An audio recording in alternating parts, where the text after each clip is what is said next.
Hey there, this is Sean Biggins, and welcome to the second episode of my quarantine-induced web series, Old T-Shirt Tuesday.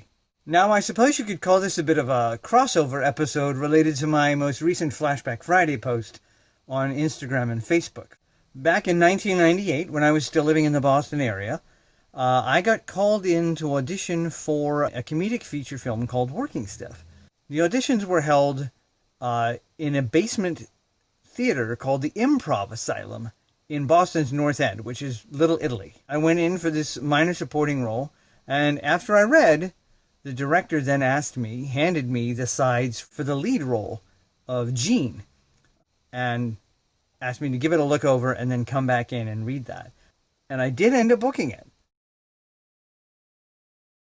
We shot most of the film that summer, actually, in June of 1998, and we had a lot of fun, but unfortunately we ran over budget, so we only got about 70% of it shot, maybe? Well, during the following winter, I ended up moving to Los Angeles, but I was still in touch with the director and the producer, and they were determined to finish the film. So they actually ended up flying me back to Boston in the summer of 1999, and we finished the film in August of that year. The story is about an office schlub who always has allowed his boss to walk all over him. When he unexpectedly needs a large amount of cash very quickly, he asks his boss for an advance on his salary. Now, his boss initially agrees to get him the money.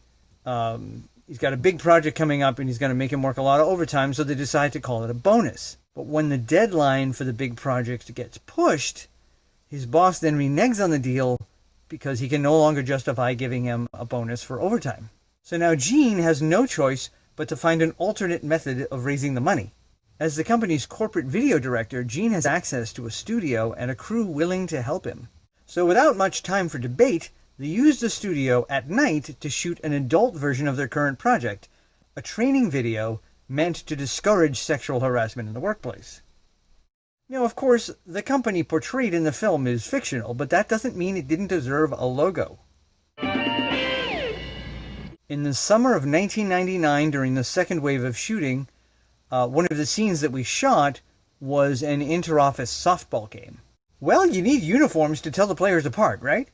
So here it is, my original CompuCorp softball uniform from 1999. Now, let's see if I still have a swing.